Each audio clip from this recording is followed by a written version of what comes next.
according to his promise. We are looking for new heavens and a new earth in which righteousness dwells. Therefore, beloved, since you look for these things, be diligent to be found by him at peace, spotless and blameless, and grow in the grace and knowledge of our Lord and Savior, Jesus Christ. Welcome. Good to have you with us today. We are ready for the supremacy of the papacy. I used to call it papacy, but I do believe the correct pronunciation is papacy. So that's what I'm going to stick with. We're going to cover chapters 21, 22, and 23. Did you read all three chapters? All right, yes, that's all yes. No, left hand, no, it's the hand of shame. Okay. And then I posted the quiz yesterday, last night sometime. If you spotted that, then you're already aware. Okay, excellent. So let's open with a word of prayer and committing our time for the glory of Jesus Christ. Shall we pray?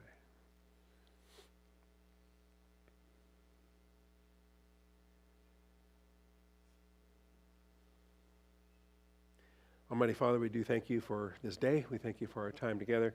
Thank you, Father, for your abundant life blessings. And we look to you now to continue those blessings as we study to show ourselves approved. Thank you for these students. Thank you for their diligence. Thank you for their reading. Help us to review what's been read so that we comprehend it and we understand it. Help us to take away what you want us to take away from all of these details. We thank you, Father, and we praise you in Jesus Christ's name. Amen. All right, so for anybody with a Roman Catholic background, what we're reading this week, this is the golden age. I mean, there's nothing better than this time frame right here when they could make a German king stand in the snow for 3 days and and just tell them what not. No pope since this era has had quite the uncontrolled power that these men had in this time. So. They're interesting. I enjoyed chapter 21 very much. 22, 23 left me a little cold, I'll be honest, but we can talk about that as we get there and talking about the philosophy and the different schools, which is surprising because I think if I was alive in that time frame, I would be very much a scholastic. I would be very much I would have a mindset that would favor scholasticism, but I don't know. I think a lot of the arguments they got into was just so circular and back and forth. And really, we're gonna argue about this. What are we doing? So some of that stuff. Maybe I'm too concrete. I'm not an abstract enough thinker that I fail to appreciate some of the nuances. So we'll get to that before we leave today. Let's start with chapter 21 and highlight. So we had a string of some not so great popes, but. In this era, from 1054 to 1305, it is solid. It's like an all-star lineup, mostly because of Hildebrand. And Hildebrand, who served before he was even pope, he served 5 other popes, and he really shaped a lot of policy. There's even a paragraph on this that I highlighted that I put on your quiz because to me it was extraordinary. I don't know that anyone besides him has had such an impact even before assuming office. But yeah, we're dealing with 1054 to 1305. So 1054 is the split, east and west. And last week we talked about why they were different. What the final fight was over something dumb, but it was a long time coming. And so when they finally parted ways, that's off they went, which really left the Pope supreme in the west. And there was no one to contend with, no one to compete with. And that's the era that we're dealing with here. 1305 becomes a hinge because it's just downhill from there, and it's horrible. It's a lot. We'll get into that next week. The sadness of the sunset, chapters 24 and 25. So stay tuned for some depressing reading there. Gregory the Seventh, and the Hildebrand, his birth name. A couple of sources even question that as his birth name, but most people take it as his birth name, and I'm fine with that. But yeah, Gregory the Seventh and Innocent the Third, and that whole era, even the 5 popes leading up to Gregory, can be included as part of Gregory's impact. So both men were unwilling to accept the idea that God had given the Pope and temporal ruler coordinate sovereignty over the souls and bodies of people. And that was the discussion last week and the week before with the Holy Roman Empire. And the question was Charlemagne and the other issues there. So does the emperor have temporal control delegated from God, and then the Pope has spiritual control? Are they co-equal? Do each of them receive their authority directly from God? Or is there a hierarchy between those two? Does the Pope get his authority directly from God and then he delegates to the emperor, the temporal life stuff? Or does the emperor get his authority from God and then he delegates the spiritual life stuff to the church, to the Pope? Okay? And obviously the Pope has his opinion and the emperor has his opinion, and we can guess what those are, right? So the idea, though, that they are co-equal and that God has both in his right hand, they might discuss that from time to time, but it was never really considered as a model because they liked the other models better, as the case may be. So, yeah. Hildebrand's career divides itself into two periods, his pre-papacy and then his papacy.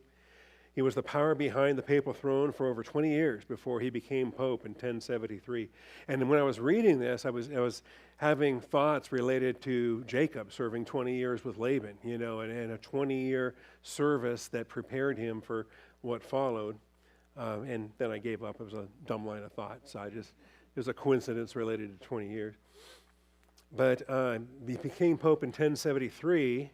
So back up 20 years from 1073, and what do you have? 1053. And when was that split, east and west? 1054. That's right. So we do have an overlap. That's right. We have a 1-year overlap, and he was involved in those dealings. And so it's interesting to note that, and you talk about a significant event in church history in your first year serving in Rome, that would have an impact, I would think. It'd have to. From 1073 until his death in 1085, he exercised the powers that he had obtained for the popes. So yeah, he worked very hard through 5 different popes, making everyone stronger than the one before, stronger than the one before. You get to a point, and then now he gets to take over, and he gets to enjoy that great authority that he vested in that office to those other men. He's a small, ungainly man with a weak voice. So there's an interesting description. He had all the zeal of the best reformers of the Cluniac monasteries, with whose programs of reform he sympathized. Also opposed clerical marriage and lay investiture. From his time on, celibacy was the pattern for the Roman Catholic clergy. And I have to wonder, if he wasn't small, ungainly, with a weak voice, if he was, in other words, if he had a wife, if he had a girlfriend, would the Roman Catholic Church history have turned out differently? We'll never know. Well, God knows the what ifs. So, Leo the Ninth, there we go. Leo the Ninth. This is the Pope at the split. This is the Pope in 1054. This is the Pope that hires young Hildebrand and brings him in and gave him his chance to become the power behind the papal throne, selecting him and other good men from outside Rome to fill important positions. And that's, give them credit. I think it was long overdue. It was nice to get fresh voices, fresh perspectives, grab some Germans, grab some Englishmen, grab some non-Latins, non-Italians to bring into Rome and get some of those views, new blood, fresh blood, whatever you want to call it, and to try to breathe life into a dying institution. And I wish this would have been brought up earlier, because somebody had a question on this earlier. Where do the cardinals come from? And we finally learned about it here, about the beginning of the 4th century. So talk about a flashback, 600 years from Hildebrand to the 400s. But churches in Rome and its environs have been designated as exclusive sites for baptisms. So you want to have the right kind of baptism, you got to go to one of these approved places. It's like if you want to have the right kind of animal sacrifice, you got to buy from the money changers in the temple and things like that. And so pastors of these churches became known as the cardinal priests. The division of Rome into districts for charity work, those guys became known as cardinal deacons. Bishops near Rome were known as cardinal bishops. So we have cardinal deacons, cardinal priests, cardinal bishops. And you put all 3 of those cardinals together, and you get the College of Cardinals. And that's the kind of the origin of this. Cardinal priests, cardinal deacons, cardinal bishops. And Hildebrand was one of them and placed in charge of the finances. So in the long line of treasurers there, like Judas Iscariot and whoever else. Yeah. Hildebrand exercised still greater power during the rule of Nicholas II. You're going to have to do some outside homework for your quiz, because He mentions 5, but he only names 3. So you'll have to use Google or other sources to learn the other 2 names. But Nicholas II, when he helped to have ecclesiastical legislation passed, took the power of electing the Pope out of the hands of the Pope, take it away from popular elections, put it in a cabal, these oligarchs of the Cardinal College. The Lateran Council of 1059, Nicholas, counseled by Humbert and Hildebrand, and read up on Humbert, he's an interesting guy too, had the method of electing popes changed so that Roman lay, aristocratic, or German imperial influence might be eliminated. You don't want that influence from the Holy Roman Empire. Rome. Physically in Rome. Yeah. No, never went to Constantinople. Yeah, the Eastern Church was headquartered in Constantinople, and they still have a patriarch. They didn't have a pope. Well, they called him pope, but usually we call him, in the West, we call the patriarch of Constantinople is the top priest there.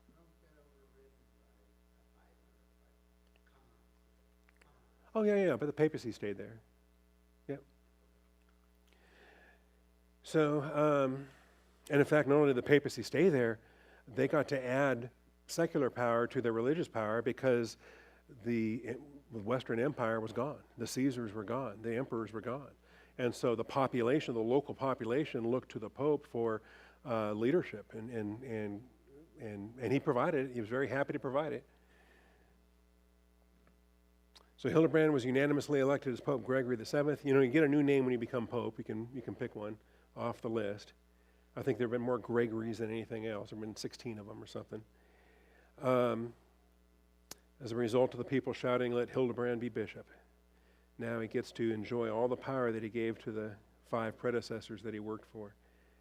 Papal supremacy within the Roman Church and over temporal rulers is clearly developed in Dictatus Papae. There's his work, a document that was found among the letters of Hildebrand after his death, and may not have authored it. Dustelt might have been the true author, but either way, it reflects his thinking, his ideal.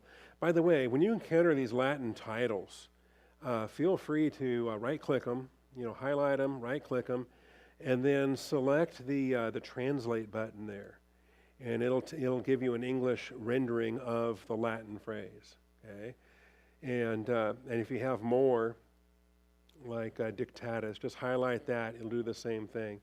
In fact, you can even keep this translation panel open and keep using it all through your reading on the chapters, especially some of the chapters that have more Latin than others. It becomes pretty useful. But the viewpoint here, the supremacy, was so sweeping. These claims beyond anything that had preceded it, beyond anything Gregory ever dreamed of Gregory I or Leo or any of these other guys. Going so far as to say the Roman pontiff is the only one by himself that's allowed to be called universal, the universal bishop. Full power over every bishop on the planet. Only his feet should be kissed by all princes, that he should depose emperors. He might absolve subjects of evil temporal rulers from their allegiance. The peak of papal pretension to supremacy was reached in the 22nd article of Dictatus with a statement that there has never been error in the Roman Church. And according to the Bible, it never would err. Can you believe that? There's never been error. It's like if I stood before you and pronounced, "I have never erred as the pastor of Austin Bible Church." You wouldn't believe me. But this was the Middle Ages we're talking about, and these decrees are profound. Major struggle of the pontificate, the struggle over the question of lay investiture. Here's what happens when you have a vacancy and a political figure, a king, a ruler in the Holy Roman Empire decides they have somebody in mind that needs to fill that spot. So this happened when Alexander was pope. There's the third name that Karen's mentioned. So he does give you 3 out of the 5. Alexander II was the immediate predecessor of Gregory VII. But the important archbishopric of Milan was vacant, and the emperor of the Holy Roman Empire, Henry IV, we learn a lot about him in these chapters, he selected a man named Godfrey to fill the office. And, well, the Pope says, hold on a minute, I don't like you doing that. The electoral body of the archbishopric, however, chose a man named Addo. Alexander, the Pope, recognized Addo, and just before he died, he excommunicated Godfrey. All right, so see how the politics works on this? And then Hildebrand comes along, and he takes up the struggle, and he wants to not only win in this instance, he wants to win big time over the entire thing. He wants Henry to know that Henry is only the Holy Roman Emperor. He is not the Pope. And so that kind of launches this struggle then that follows. Ready for the struggle with Henry, he was not going to back down. He was ready for game on. But see, he had problems of his own. And the Germans were not a unified nation. And there were Saxons that were none too pleased to be, told by the Bavarians and told by the Hessians and told by these other groups. They weren't necessarily on board. This is another feature of feudalism where you've got territory that owes local allegiance, but maybe not so much national allegiance. So, yeah, the problems that Henry had with the Saxons was such that it gave Pope Gregory the advantage in this battle. So Gregory met the bitter denunciation and rejection. Some of these things are interesting because they decided to hold a council at Worms. Does that jog any memory, bring any bells?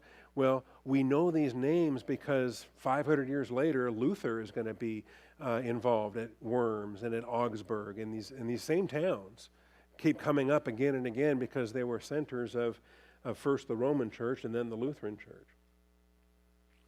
So, let's have a council. Let's bring the Pope and let's hash this out. But Gregory realized, wait a minute, he would lose if Gregory actually came. And so he couldn't let that happen. He had to go to Gregory instead. And so instead of accepting home field advantage and taking a tough loss in front of his Saxons, in front of these other groups, he decides it's better to humble himself and go to Italy and win the victory there by this outward display of humility. So, and here's a theological debate. Was it true repentance or was it a show? Was it a shrewd political move? Or who won that battle? I don't know that it will finally solve it, but they'll be talking about it for a long, long time. So, excommunicating Henry, releasing all of his subjects from allegiance to him. So if you're excommunicated, your whole country doesn't have to obey you. This was as bold a step as any pope had ever taken in a dispute with the temporal power. But Henry's weakness gave Gregory the hope of success. So then the Saxons now, they're going to take their actions, and they can't let Gregory come to Augsburg. So Henry capitulated with his wife and baby son. They crossed the Alps in the winter of 1077 to meet Gregory at Canossa. And you can find that on a map and look for that. It's kind of interesting. It was a difficult journey, and when Henry finally reached Canossa, Gregory let him stand barefoot in the snow outside the gates of the palace on 3 successive days before he would admit him to his presence. He then released him from the sentence of excommunication. So, it's like a bully on the playground. You stand up to the bully, or you submit to what the bully tells you to do. And both Pope and Emperor were at loggerheads at this point. So the Emperor submitted, and Henry IV. Some artwork there. By the way, this walk to Canossa is still you can replicate it today if you want to. They've got different historical walks you can take and different museums you can go through and different things there. Gregory later excommunicated. So you think, okay, they lived happily ever after. No, not so. There would be more spats later on in life. And it would not turn out so well for the Pope.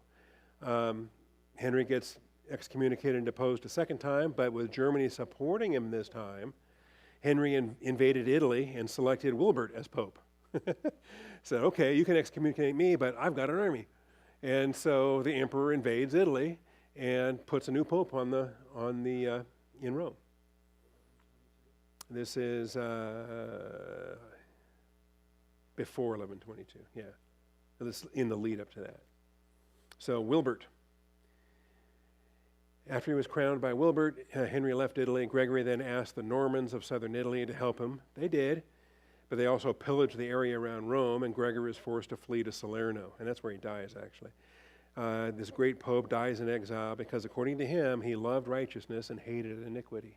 He actually claims a messianic prophecy that applies to Jesus in the millennial kingdom, but he claimed it for himself and made that his epitaph on his deathbed.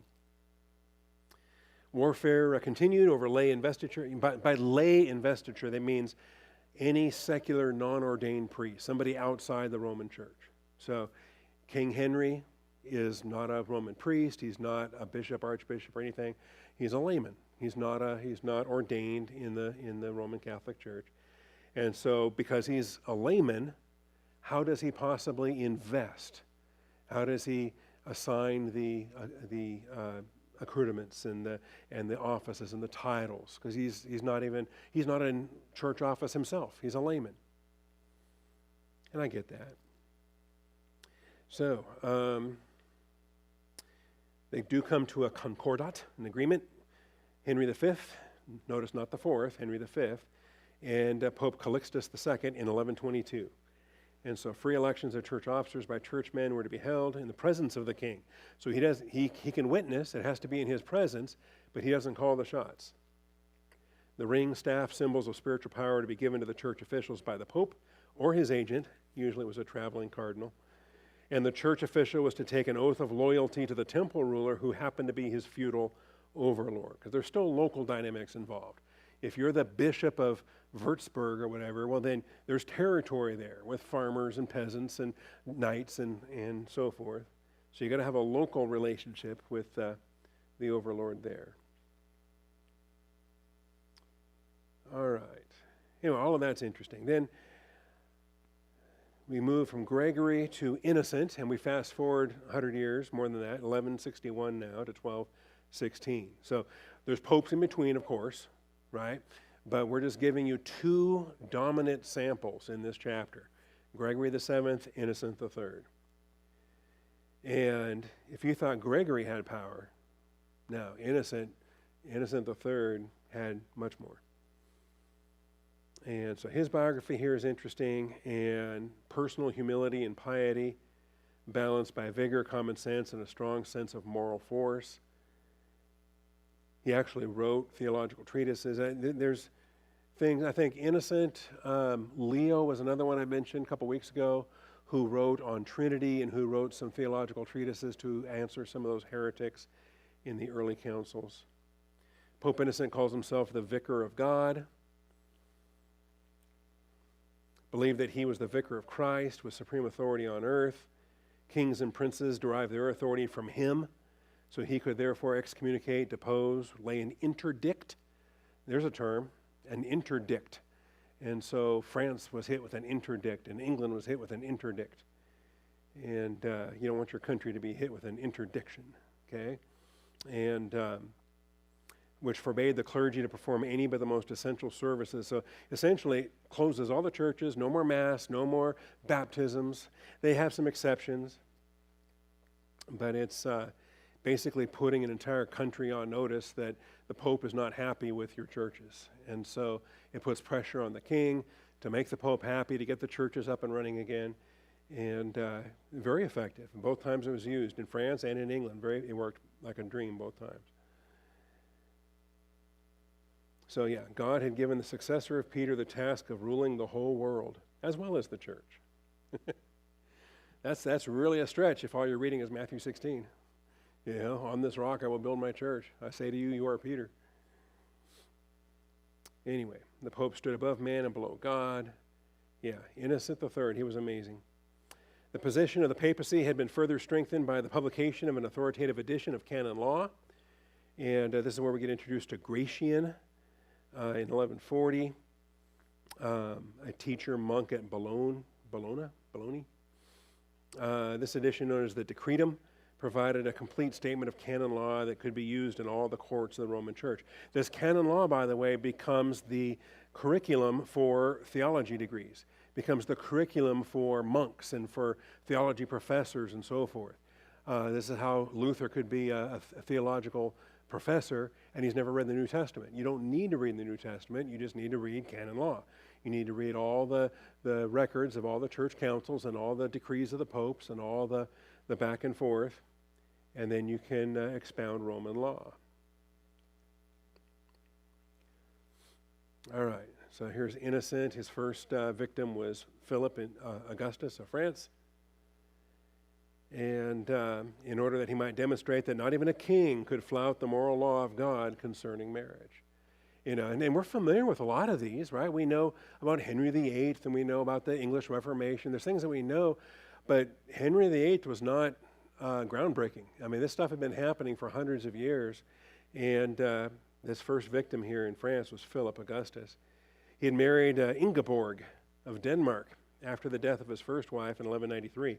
When his bride came to France, he took a dislike to her and claimed that he had been bewitched.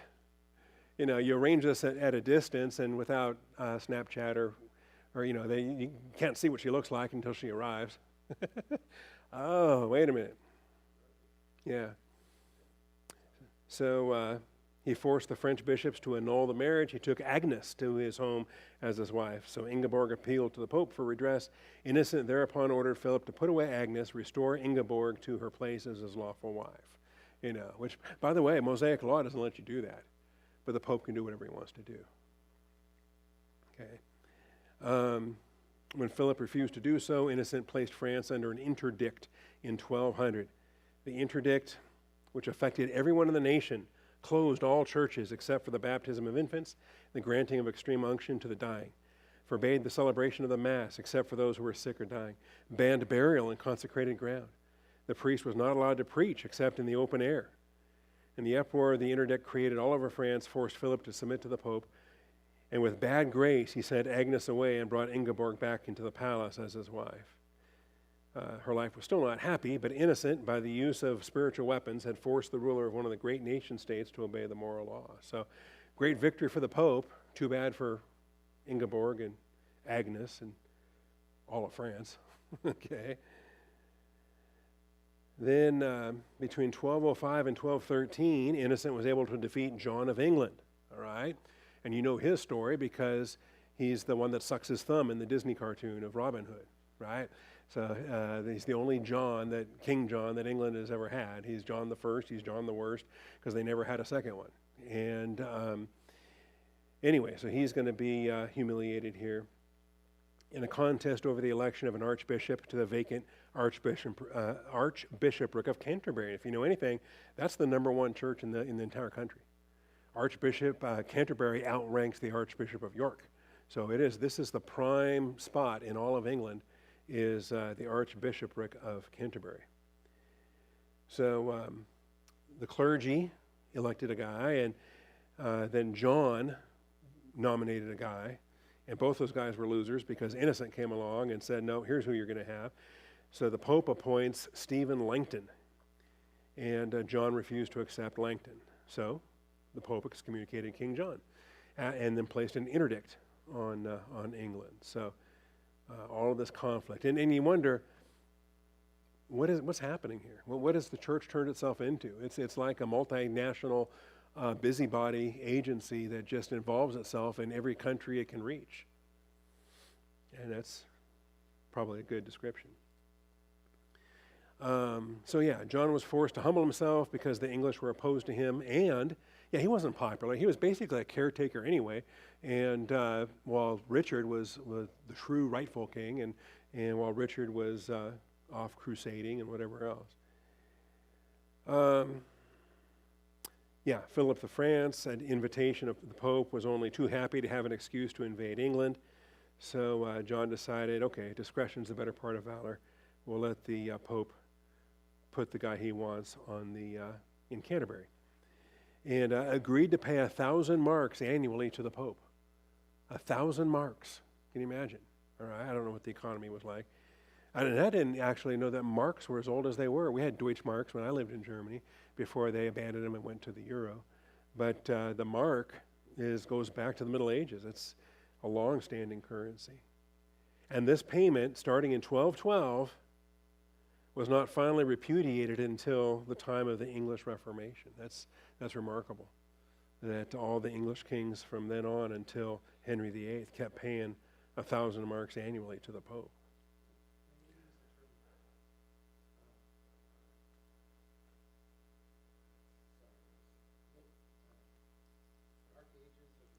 Mm-hmm.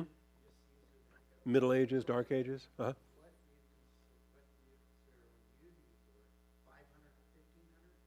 Yeah, I'm okay with Cairns' dates. I think it's fine. 590 to 1513. Just essentially from Gregory the First to Martin Luther. I'm fine with that. There's going to be, they're all gray ranges anyway, with fuzzy transitions between them. But yeah, I'm fine with Augustine, with Gregory the First in 590, and Martin Luther in 1517. Yeah. All right. Then the Germans. So victory against the French, victory against the English. Now the Germans, and Otto kind of let them down because Otto had made a promise and forgot it. So Innocent supported the claims of Frederick to the imperial throne, was able to secure his election to that office as Emperor Frederick II in 1212. There's an interesting character there too. Those different Fredericks, the first, the second, you got one of them becomes king in Jerusalem, the second, right? And then you end up with a German king on the throne in Jerusalem in the crusading era. Crusades is the next chapter. Anyway, but the problem though, Innocent called in the armies of Philip II of France and defeated Otto. And you think, okay, great for us, but wait a minute. Whose debt is he now in, right? Now the King of France has an edge over the Pope. Because, hey, you needed my armies, you need me.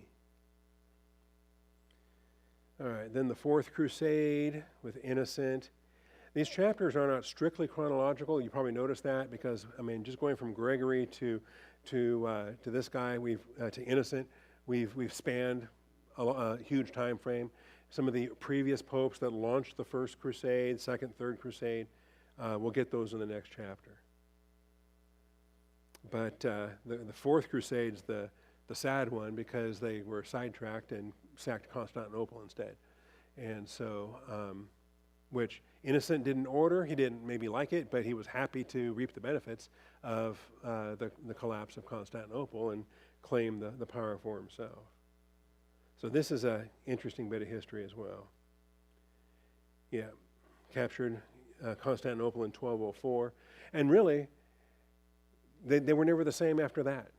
And even though the Latin kingdom only lasted not even 60 years, 50 years until 1261, that loss, but just the Franks coming in and the Western Europeans defeating Constantinople, they were never the same after that. And it was really kind of inevitable that the Muslims would conquer in 1453 the way that they did. Although Innocent had not officially sanctioned the diversion of the crusading Christians against their fellow Christians in Zara and Constantinople, he accepted the results. So again, don't ask permission, just apologize and beg forgiveness, and especially if he likes the outcome. It brought the Eastern Empire under his control. Constantinople could serve as a base for the Fifth Crusade he was planning against Muslims. Eastern Empire, as well as the rulers of the West, are now under his control. He stood forth as the leading figure of medieval Europe. To this moment where he has sovereignty in Rome and Constantinople, both West and Eastern churches are under his thumbs. Also sponsored a crusade under Simon de Montfort against Albigenses of southern France.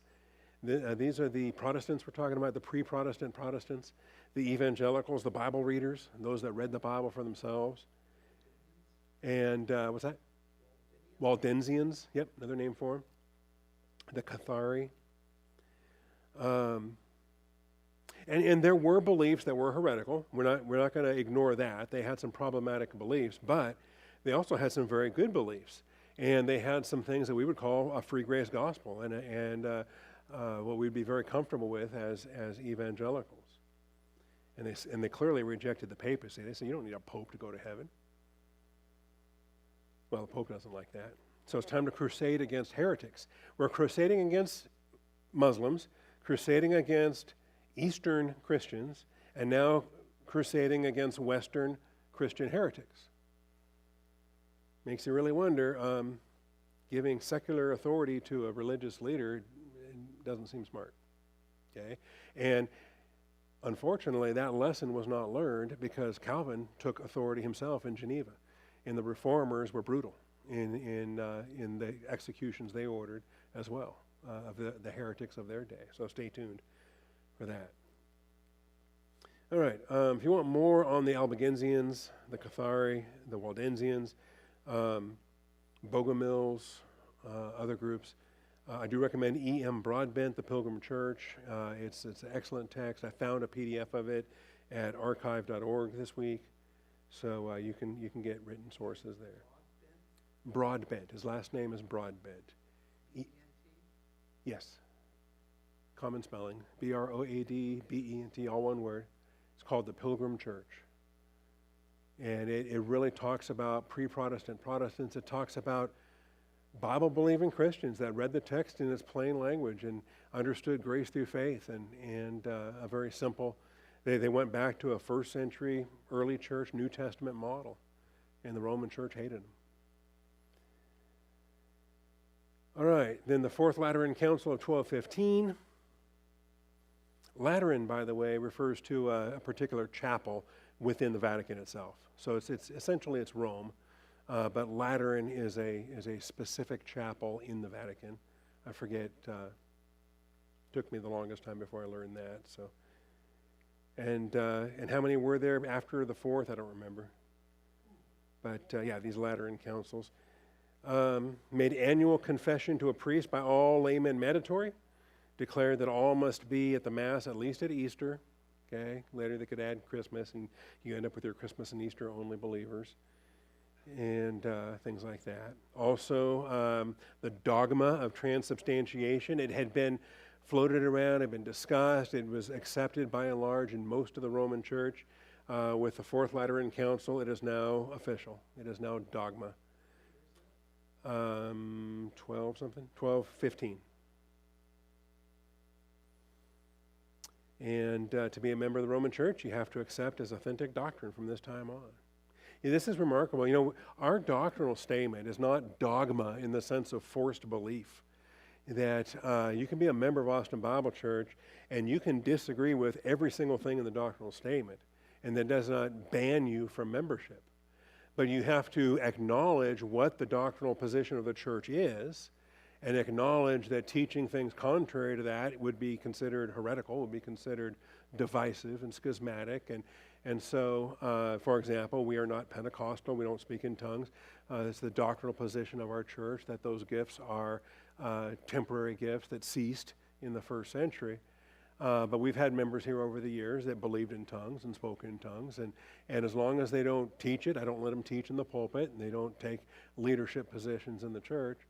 You can believe what you believe is unto the Lord. That's your conviction before God. And the right of private judgment, I believe, is absolutely volitionally biblical. But that's not the case in the Roman system. In the Roman system, the dogma they declare to be true must be believed, must be accepted as true.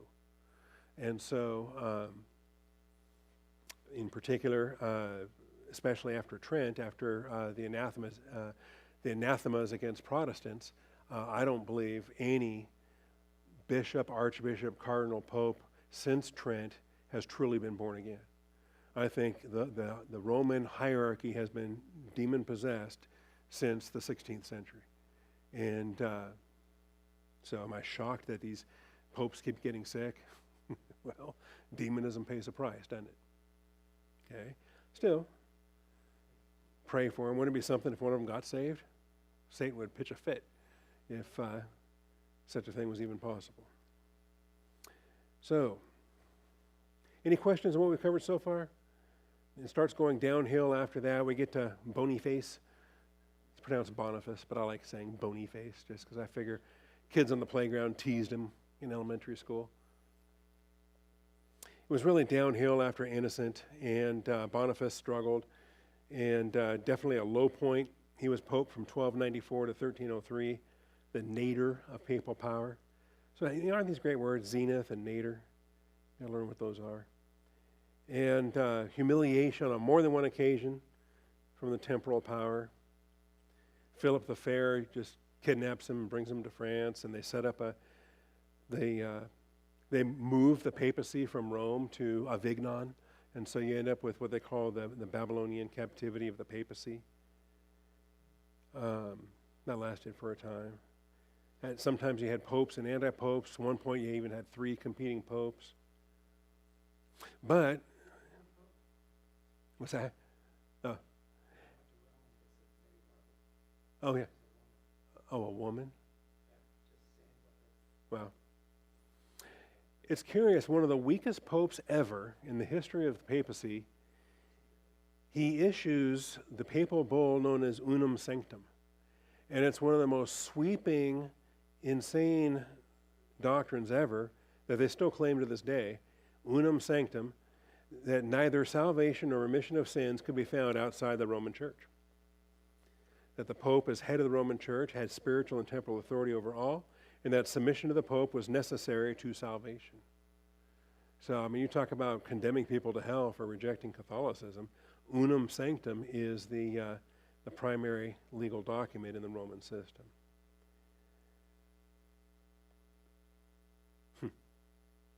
Boniface could not, however, back up his claims with armies, and Philip temporarily made Boniface prisoner to prevent his proclamation of excommunication of the king.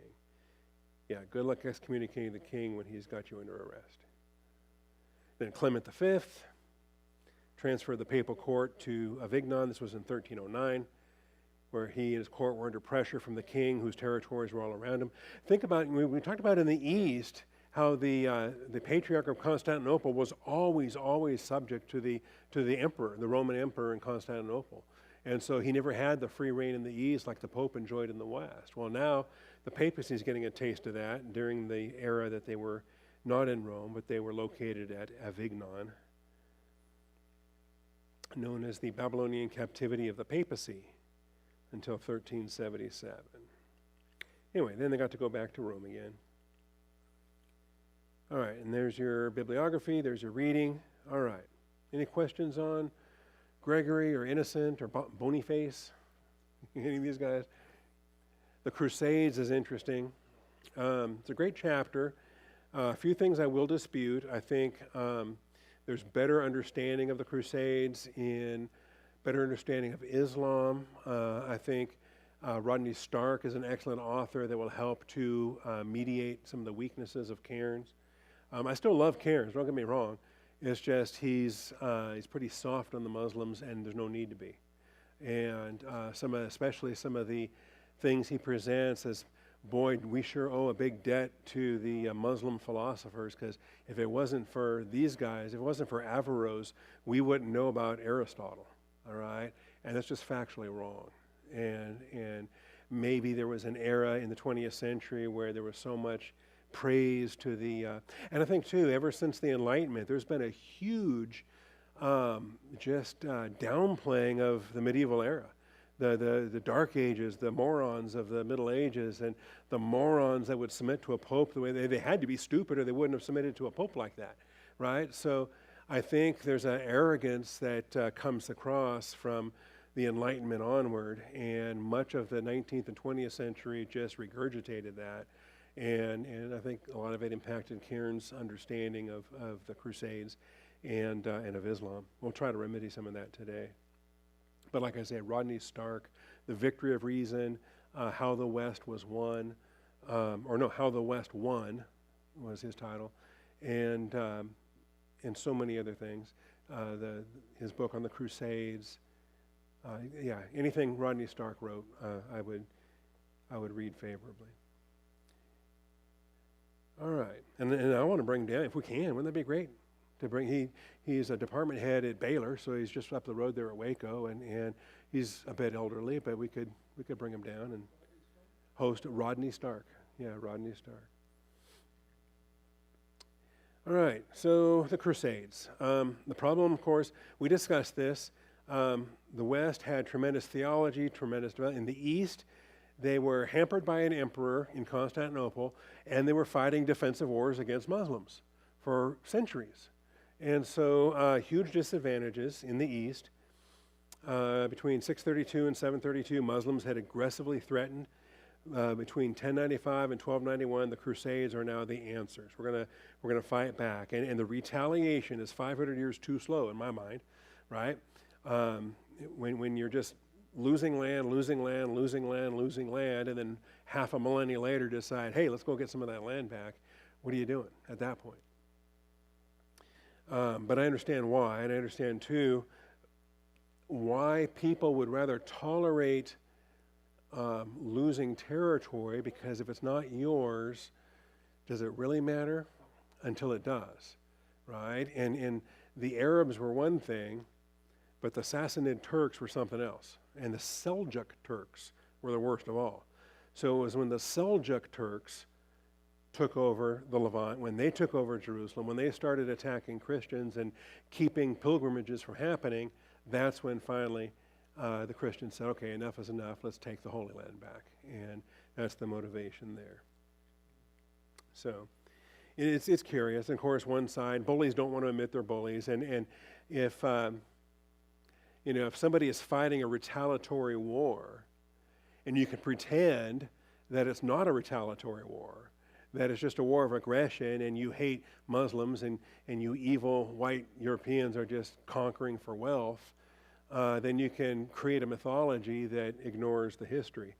But 500 years of Muslim jihad and 100 years of Christian crusades, there's no comparison between the two. And I'll stand on that forever. All right. So from 1095 to 1291, crusades against Muslims in Europe and Asia and heretics in Europe, they were carried on for the most part under the aegis of the Roman Church. Cistercians, Dominicans, Franciscans, you've got to learn all these different orders. You don't really need to. I don't think I put a lot on the quiz related to those, but it's interesting to understand how they came about and how the Hospitallers, the Knights of St. John, the different monks and warrior groups that were formed during the crusade as well. Here's the Albigensians, the Waldensians. No question, there was a lot of fervor in the world in this era. So, and there were previews too, by the way. The Reconquista of Spain. Christians have been carrying on crusades against the Moors in Spain, Muslims in Sicily for some time before the crusades to the Holy Land. The western wing of the crusading movement was aimed at expelling Muslims from the territory that they held in Western Europe. And thank God they did. We're thankful that they did, expelling from Spain, expelling from Corsica and these other places. Maybe 500 years earlier, they could have done something similar in Egypt. They could have done something similar in Canaan, but they just never did. So, but then the arrival of the Seljuk Turks, this really turned a corner. And so in 1074, Gregory VII, he wanted a crusade, but he was busy arguing with Gregory and making him stand in the snow and those kind of things. Never had the capacity to launch the first crusade the way that Urban II did when he preached his message there. Primary motive was religious. It was not economic. It was not plunder. Europe lost more wealth than they gained in the time of their crusades. It was much more costly to conduct the wars, much more costly to maintain the Crusader kingdoms that they established. And when all was said and done, and when the energy for crusading ended, it's because Europe was largely bankrupt. It cost them financially, cost them morally, cost them in so many ways. They lost a lot of capable leaders, and the outcome of the Crusades was a net loss for Europe, and not a gain. Anyways, this is a good article here. Now, when we get to this next paragraph, economic considerations, religious was first and foremost. Economic came second. We're not denying that there was any kind of economic. There was, but it was still more costly to engage in it, and the reward was not worth the risk. The return was not commensurate with the investment. So there were various famines. The Venetians, they wanted to open up the trade routes. They had an interest in that because they wanted to get to the spice markets of India and the Far East. It's just Islam was in the way. The love of military adventure. Okay, maybe some of that.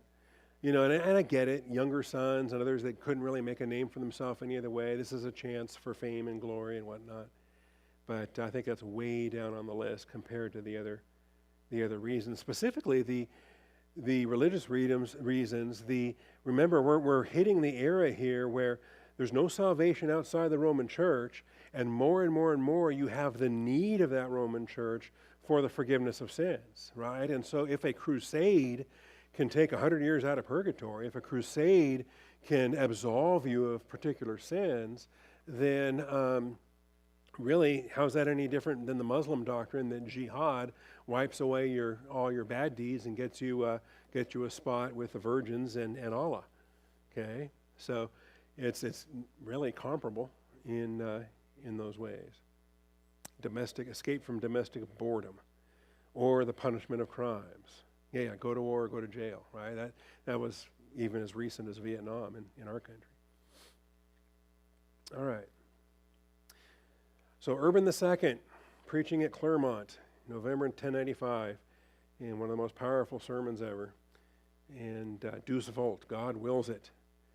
And off they go. So you get these names here: Peter the Hermit, Walter the Penniless. It's better than Charles the Bald or the Fat or some of these other names we've seen. We're all going to be penniless now that we're done with pennies, right? Trump's taking away our pennies. So anyway, there were some earlier starts, and then they blew up. The First Crusade led by nobles from France, Belgium, and Norman Italy. And they had the best organization, the best leadership, the best funding, and the best outcome. The First Crusade was the most successful. And arrived at Constantinople in 1097. They arrived in peace. They didn't conquer it. They reprovisioned. They took over Nicaea after a short siege. It's the same Nicaea as the Council of Nicaea, by the way, which was in Muslim hands by this point. Now it's back in Christian hands. Make it to Antioch, where they were first called Christians, and they made it there by 1097, or the spring of 1098. And then finally, June 15th, 1099, they captured Jerusalem. If you saw the movie with Orlando Bloom and all that, a lot of, Kingdom of Heaven is what it's called, yeah. More fiction than fact in that movie. But they got the year right, and it was, entertaining. Liberation of Jerusalem and the creation of feudal states were the main result. And keep in mind, this is significant. The creation of feudal states. I know solid guys that don't study this and don't know this. Because the Jewish throne has been vacated since Nebuchadnezzar vacated the Jewish throne in 586 BC. And even when they were allowed to return under the Persians, they didn't rule as the king of David on the throne of David, right? And so Zerubbabel rules as a Persian governor, and then they're under the Romans. And so the idea that Jerusalem has been conquered repeatedly by Muslims and Crusaders and whatnot, but some of my pro-Jewish friends, they make a point, and they make a point deliberately, and they make a factual problem when they make that point, that the Ottoman Turks did not make Jerusalem the capital of anything. None of the Muslims made Jerusalem the capital of anything. And they will tell you that nobody ever made Jerusalem the capital of everything, and that's where they go too far. Because the Crusader states did have Jerusalem as their capital. And that Crusader kingdom of Jerusalem, which had two different iterations, they were Frankish kings, but they were independent Christian kingdoms in Jerusalem. In Jerusalem, in Edessa, in Acre. No. I'm trying to get this straight. So you're saying we go over, France or whatever goes over in 1099, conquers Jerusalem, takes out the Moors, and then we got... Baldwin becomes king. That who? Baldwin. Baldwin becomes king of Jerusalem? King of Jerusalem. Okay, Baldwin becomes king of Jerusalem. Mm-hmm. He's king, and he's not answering to France. He's not answering to the King of France, and he's not answering to the Pope. He's not answering to the Pope. I mean, he's a good Christian king, but he's a good Catholic king. But he is king of Jerusalem, and he is sovereign over Jerusalem. And no argument. Are you my authority or am I not? I'm king. End of story. Right. But they're all Roman Catholics still then. They're all Roman Catholics. They're all Roman Catholic, but they don't, but he doesn't see himself as under the authority of the papacy. Right. Temporarily, like you were saying. Yeah, the papacy didn't make him king. The Pope didn't make him king. He won that on the field of battle. This guy, what was his name again? Baldwin. Baldwin. Yeah, there was a guy before him, but he died after a year. Baldwin wins. Uh-huh. Baldwin wins in 1099. Yeah, we'll be reading these names here in a minute. Okay. Yeah. He wins in 1099. I'm king. I won it Uh-huh. on the temporal battlefield. Mm-hmm. And that's. And Jerusalem was not the only one. Edessa was another Crusader kingdom, and Acre was another Crusader kingdom. There were 5 or 6 different Crusader kingdoms, little duchies spread out there. Guys coming over that, like you said, sons of Mhm. other guys from France and other places. We got little feudal systems. Germany, England, wherever. Yeah. Yep. And as feudal states, they viewed themselves as the top level of their hierarchy. They would have been blessed if more Frenchmen would have come with more French money and more French resources, but that never happened. And so they were kind of left hung out to dry. And so they ended up losing those kingdoms one by one to Saladin and some of the other Muslims of that era. So, yes, sir. In the movie, who was the guy with the silver face? The guy with the silver face because he was dying. Yeah. Yeah, and that kept everyone from knowing was it cancer or it was whatever it was that he Leprosy had. or something. Leprosy, yeah. But who was he? I don't remember. Was it Baldwin? Okay. So Godfrey preceded him. Let's just take a look here. June 15th, 1099, captured Jerusalem. And the Crusaders, who had been feudal lords back in Europe, succumbed to the temptation to set up feudal fiefs in areas that they had captured. And so it's like the Reformers. They have a success in the Reformation, so they say, hey, let's set up state churches. Like, really? Okay. These Crusaders have success, and they say, hey, let's create feudal kingdoms. It's what they know. It's what they do. So many of the castles, and you can still see many of the Crusader castles to this day. Jerusalem and the surrounding country were finally organized into the Kingdom of Jerusalem under Godfrey of Bouillon, who had been the moral leader of the crusade. But he's going to die very quickly, and then Baldwin will take over. In this fashion, the objectives of the First Crusade were achieved. Pressure against Constantinople was lifted and relaxed. Jerusalem was in the hands of Christians. Pilgrims could start coming again. The Knights Templars and the Hospitallers were organized to provide protection and aid. How do you pronounce Hospitallers? Hospitallers? Something. And and you think, okay. And if you have a very confused eschatology, if you're not a dispensationalist, what might you think this is? How jazzed might you be to have Jerusalem back in Christian hands again around 1000 AD, right? And that number 1,000 starts to seem exciting to you because it seems millennial, all right? And it's almost like the discovery of the new world. And we have this whole new realm, and they thought it was. They were bringing in the kingdom of heaven. They were bringing in this shining city on a hill. And so you get enthusiasm, just not in accordance with knowledge. All right, then the Second Crusade was a Muslim threat against the northeastern flank. And so this is where the feudal fief of Edessa is going to collapse. So for a time they were side by side. Jerusalem, Edessa, Acre, all of the Crusader states. And the Second Crusade, trying to keep Edessa from falling. The saintly mystic Bernard of Clairvaux in his preaching instigated and promoted the Second Crusade. King of France got on board. The Emperor of the Holy Roman Empire got on board. I think this is Frederick II. Baldwin wins Godfrey was before Baldwin. But then after Godfrey dies, Baldwin becomes king. 1099, Godfrey wins. Yes. Okay, and then Baldwin makes.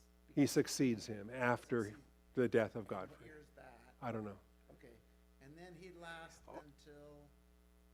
Until he dies. until he dies. Yeah, they had 4 or 5 kings in 100 years. That this kingdom lasts for over 100 years. about 100 years. 46. Yeah, yeah. Okay. Yep. 1146. So we get the Second Crusade. It was a failure. Failure followed by a recapture of Jerusalem by Saladin in 1187. Wait, it's 1146. They lose the kingdom to Muslims. No, that's Edessa. Edessa was in 1146. Yeah. It's up there. It's in the book. Okay. All right, and then Muslim leader comes in. Saladin. Solomon comes in 1187. Yes. And Second Crusade is 1189. No, it's 1146. The Third Crusade is 1189. The Third Crusade. This was the King's Crusade. Richard the Lionheart. The King's Crusade in 1189. All right. By the way, Saladin. I also recommend, too, an author named Robert Spencer. Robert Spencer, he runs a website called jihadwatch.org. He's a phenomenal historian. He has the Politically Incorrect Guide to the Crusades. And the Politically Incorrect Guide, the initials are PIG, the Politically Incorrect Guide. And the little icon for the PIG series of books is a pig. And it's this little pink pig. He's real cute. And there's a lot of these politically incorrect guides to Islam and the Crusades and to other things. So, yeah, I recommend Robert Spencer, and you get some good dates on this. Saladin, by the way, yes, he was Muslim, but he wasn't Arab. And of all things, they hate this. Saladin was a Kurd, all right? And the Arabs despise the Kurds, something fierce. And the Turks despise the Kurds. And everybody despises the Kurds. But their greatest general in the Middle Ages was a Kurd. Was he the guy that brilliantly let the Crusader forces come out in the desert and dry out? Yep. Yeah. Yeah, he was a smart guy. So the Third Crusade, it was a failure, but it did force Saladin to agree to a treaty. Philip Augustus of France, Richard, that's the Lionheart of England, Emperor Frederick I, but Frederick drowns on the way, and Philip has a fight with Richard, and he goes home. So Richard's kind of left holding everything himself, played by Sean Connery in the Robin Hood movie with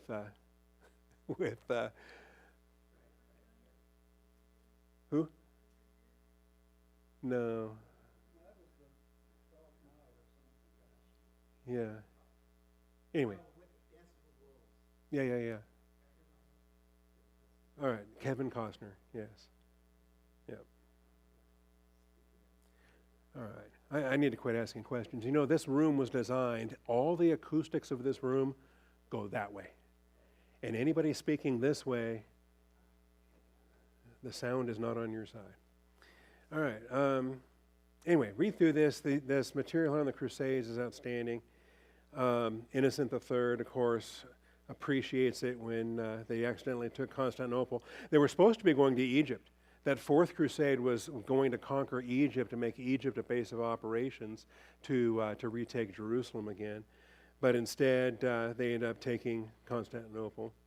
From 1204 to 1261, Constantinople was ruled by the Latins. All right, Frederick II. This was the guy that had the nickname of Redbeard. This was Barbarossa, the leader of the Sixth Crusade, successful in negotiating a treaty. Yeah, the same thing with Henry.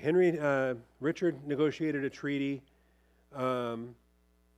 Saladin agreed to it, allowed for pilgrim access to Jerusalem, allowed for a port on the coast, allowed for a safe corridor of pilgrims from the coast to Jerusalem. And Saladin agreed to that and guaranteed it during his lifetime. It didn't last much beyond that. Then, the Fourth Crusade was supposed to take Egypt. It took Constantinople instead.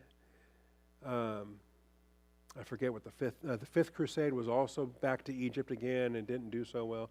The Sixth Crusade with Barbarossa, successful. Negotiated a treaty that brought Jerusalem, Bethlehem, and Nazareth back under Christian control. The Muslims agreed to it and said, yes, you can be king. Frederick II becomes king of Jerusalem by treaty. And this was after he granted Gelnhausen free city rights in the Holy Roman Empire. And Gelnhausen became a free imperial city thanks to Barbarossa in the Holy Roman Empire. And the only reason I care about that is because that's where the Bollanders came from, in the villages outside of Gelnhausen. So we're starting to hit family history here as well as church history. The Children's Crusade, how sad is that? They all got wiped out.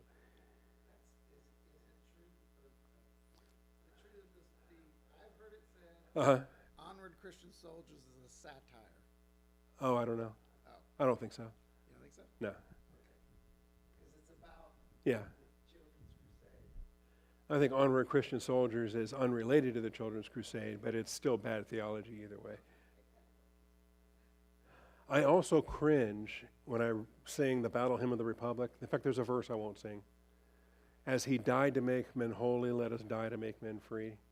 To me, it's just blasphemy to put the sacrificial work of Jesus in one stanza and then me in another stanza.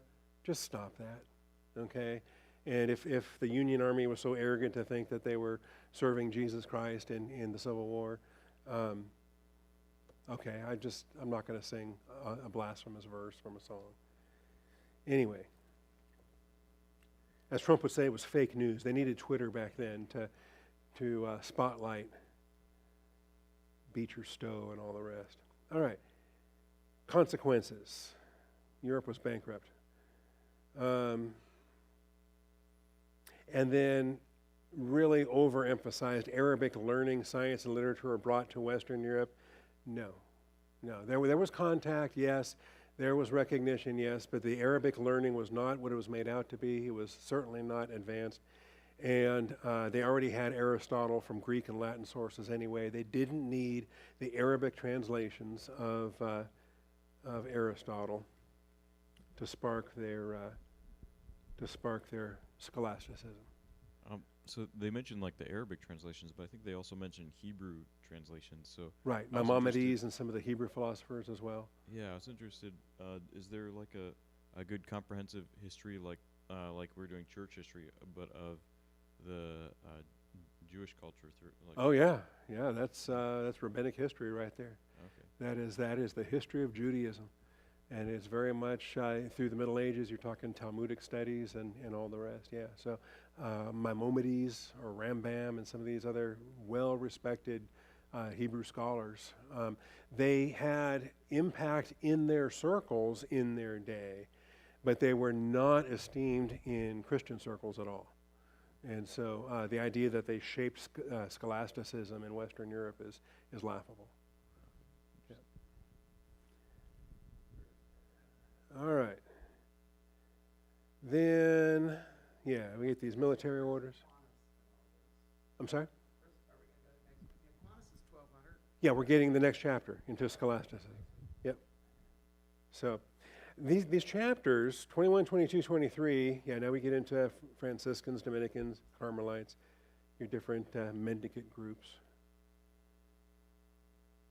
Yeah, let's get into chapter 23, because some of these forerunners of the Reformation, Albigensians, Waldensians, if all you had was Roman Catholic sources, you would hate these guys. They're just evil, heretics, and so forth. But Broadbent goes to their own writings, as many as he can find, they're hard to find, and starts to document their own beliefs. And they had some amazing evangelical beliefs. So they weren't the 100% heretics that Rome made them out to be.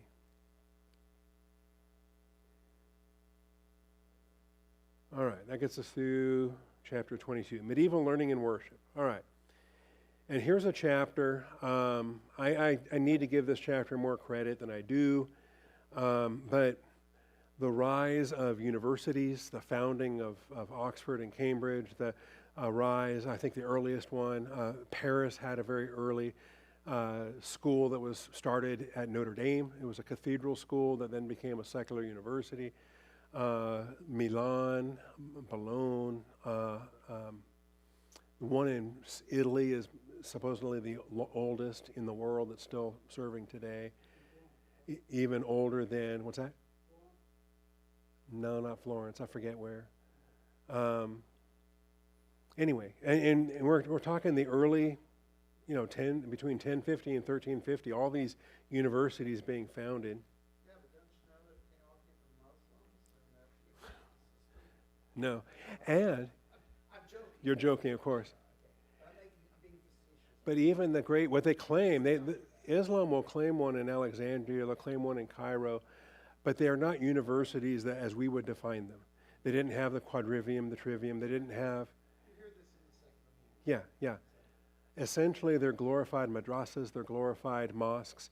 The whole course of study is Quran memorization and legal Muslim rulings. They couldn't give two hoots of liberal arts or the sciences, things like that. So these ancient medieval Muslim universities it's an insult to the term university to call them that.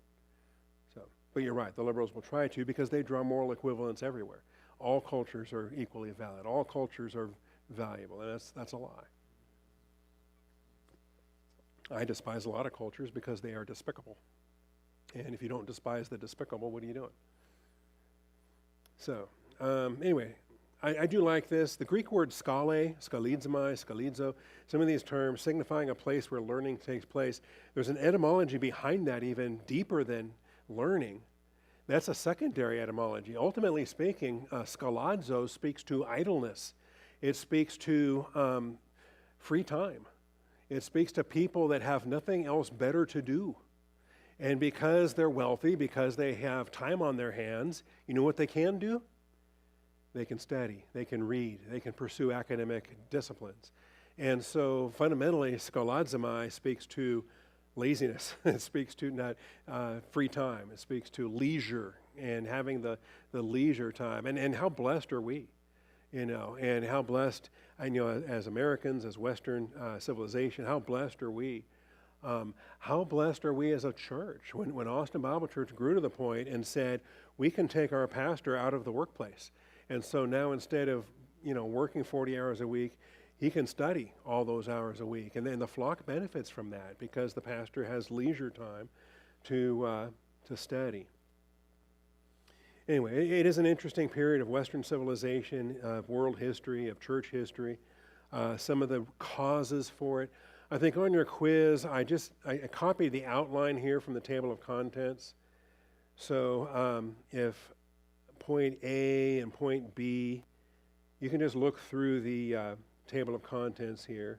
The definition of scholasticism, the causes of scholasticism, the content of scholasticism, the methodology of scholasticism. And I gave one question for each of those points. And you'll be expected to give the definitions, the causes, the different elements of this chapter. And feel free to dispute. Feel free to argue with Cairns, all right? Because I think he's overstating the case here. William of Murbiki, if I'm pronouncing that right, he did not translate Aristotle from Jewish and Arabic sources. He was in Corinth translating Aristotle from Greek sources into Latin. And we got articles on him that we can go through. Averroes is another one. You can pull up Averroes in your fact book, and you can read about Averroism in the New Dictionary of Theology. Okay, the guy was a kook, and he was a brilliant kook, but he had these ideas that the Western world said, hold on. The greatest Islamic philosopher, and he was not esteemed by his fellow Muslims. He was not esteemed by Roman Catholic Christians. In fact, they mocked his conclusions, even though there was a development of followers at Paris, University of Paris. Anyway, you can read on that. Aristotle asserted that the world was eternal. The Bible says the world was created. And those that followed Averroes pure Aristotle, went with an eternal universe and built their philosophy based on that. And refuted. Same thing here with Maimonides, Moses Maimonides, famous Jewish rabbi. Not esteemed in his day by the Christians of the West. All right. Universities did also center around the study of theology, shaped by logic and reason. The parts of Aristotle that were translated the longest included logic and reasoning and thinking, and the Romans ate that stuff up. And how do you think, and the laws of non-contradiction, and all the things that are still held valid to this day in our approach to life, the universe, and everything. Right? A is not A. And if we can't agree on just the basics of reality, then why are we talking? What are we really going to solve? Okay. But if you're going to have a rational debate, you have to function under rational systems, and that's we can credit Aristotle for that, and then have a biblical revelation that gives us the truth. All right, so Anselm is a good name to know. All of these A's, Anselm and Aristotle and Abelard and Aquinas, and then Albertus Magnus. He's kind of an A. His first name starts with A. We've got a lot of A's in this chapter, and it's easy to confuse them all. The angelic doctor. I think some of these, it's good to know these names, but it's also good to know what they were debating. The difference between nominalism and these different schools. Let's tackle this before I run out of time.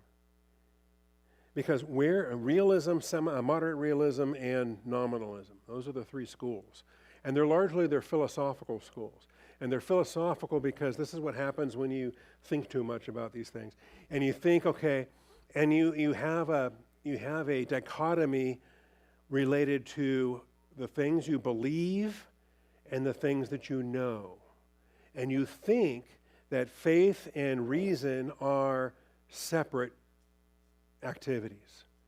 But they're both human activities of the intellect, all right? And they're not truly separated from each other. And so you don't ever have just a blind faith that is completely absent reason. No reasonable human can live with that for very long, because the rational part of their mind just doesn't wrap around it. The rational part of their mind says, hold on a second. This doesn't match, okay? And then likewise, trying to remove faith just to be a pure atheist and have nothing but reason and be a complete Voltaire or whoever you're trying to be, there's the image of God in you that's going to recoil and is going to say, hold on a second, I have a soul, I have an immaterial part of me that is searching for something, that wants answers, and reason doesn't provide those answers. And so we understand that both are true, and so how do we relate them to each other? Is one subordinate to the other? In a lot of ways, this is similar to the Pope and Emperor debate. Are they co-equal and both under God? Or is the Emperor under the Pope? Is the Pope under the Emperor? Remember that? Now we're doing the same thing with reason and faith. All right? Do reason and faith both come from God, and they're co-equal peers, if you will?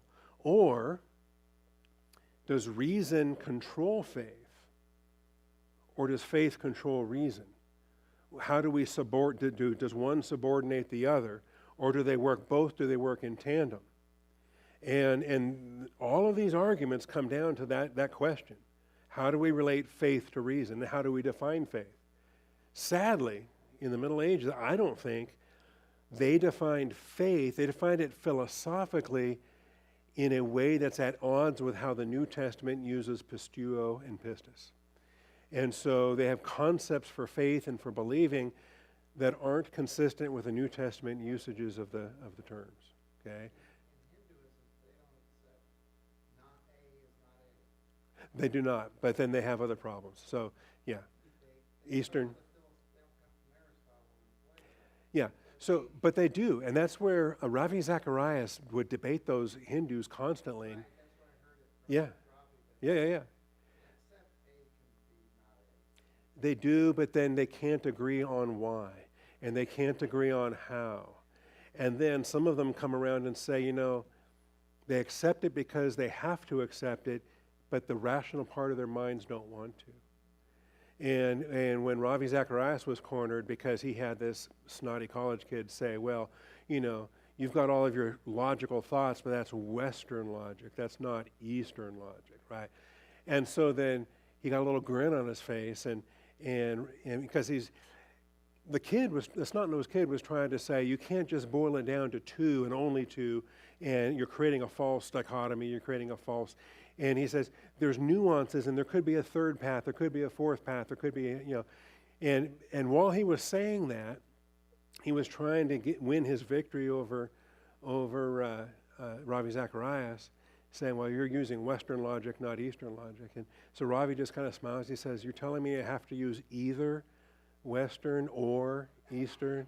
And even in just responding to the snot-nosed kid, again, it was an either-or issue, and it was just fun to see that unfold. When I wish I was as smart as Ravi. Anyway, he's with the Lord now, and I believe he is saved. I don't believe he lost his salvation. The Calvinists will tell you he's in hell now because no true Christian could have done the adultery that Ravi Zacharias was accused of. But. All right, so yeah, you'll need to know about realism, semi-realism. What do they even mean? Why are they arguing it? Do I care? If I do care, which one of these am I? What to me do I have the least problem with? Can I really, really embrace realism? Can I really, really embrace moderate realism? Can I embrace nominalism?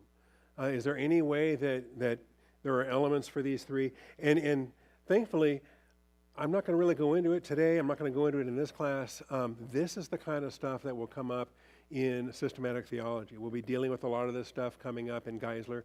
Remember, Geisler was a philosopher as well as a theologian, so a lot of his works on this stuff are going to explain things better than Cairns does. At least, I say better because my feeble brain wraps around it.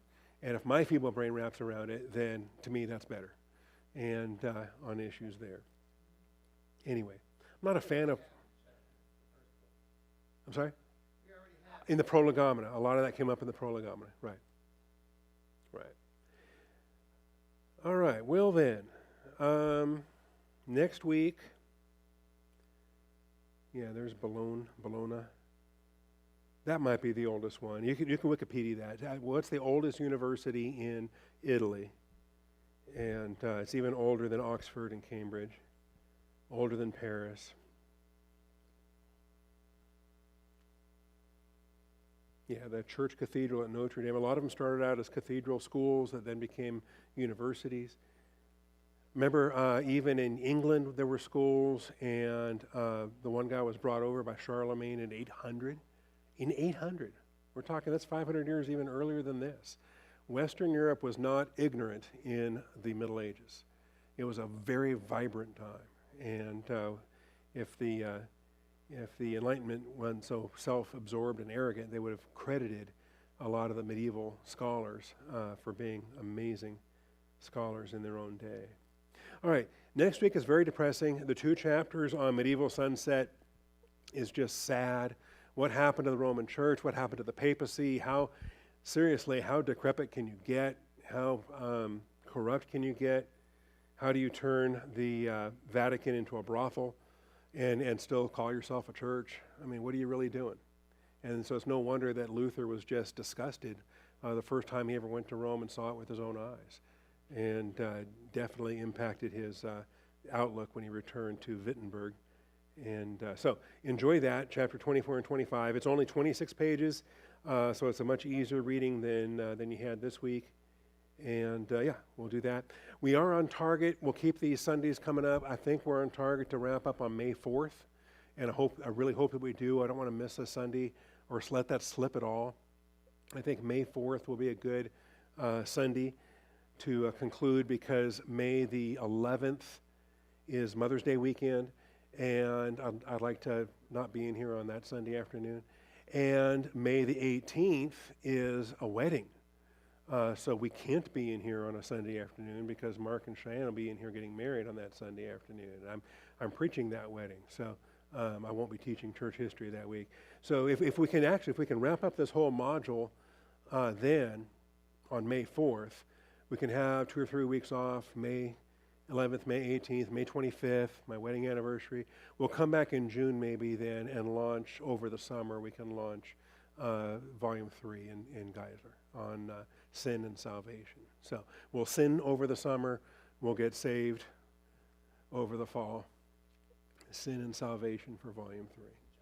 Yeah, you got that? All right. Thank you, Father, for this day. Thank you for truth. Thank you for the morning services. Thank you for the potluck dinner. Thank you for the American colonial history lessons. And thank you for this is a day of many blessings. So I just thank you for these afternoon classes, for these faithful students. Give you the praise and glory, Father, in Christ's name. Amen. Austin Bible Church is a grace ministry.